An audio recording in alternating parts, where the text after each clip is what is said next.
యేసు ప్రభు దేవుడైతే, ఎవరైతే యేసు ప్రభు దేవుడైతే ఆ 3 మేకులు ఏం చేసుకోవాలా?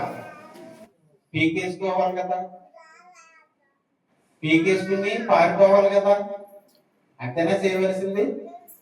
లేకపోతే ఆ మేకులు వేసిన వాళ్ళు ఏం చేయాలి? చంపేయాలి. ఇది మానవ నీతి. మానవ నీతి ఎలా ఉందని చెప్పండి. 3 మేకులు వేసిన మేకుల్ని పీకేసుకుని ఆ యేసును ఏం చేయాలి? చంపేయాలి. ఇది మానవ నీతి.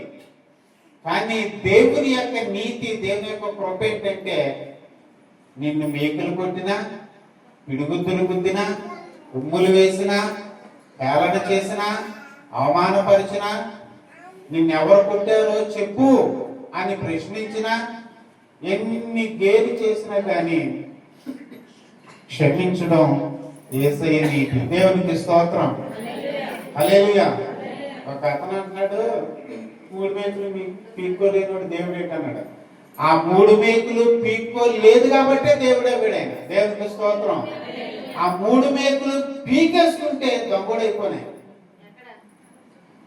ఏమైపోయినండి? వాక్యంలో ఒక మాట రాయబడి ఉంటుంది, సైతాన్ కంటండి, యేసు ప్రభు సిలువ వేయబడటం వల్ల మానవుల యొక్క పాపాలు క్షమించబడతాయని సాతానికి తెలియక ఆ మహిమోన్నతిని ఏం చేసింది? సిలువ వేసేటట్లు జనులను ప్రేరేపించింది. దేవునికి స్తోత్రం. హల్లెలూయా. అది మర్మం, సాతానికి కూడా తెలియలేదు. అది యేసు ప్రభువుని సిలువేసేస్తేనే ఇక దైత్యం పోతుంది అనుకున్నది కానీ సైతాను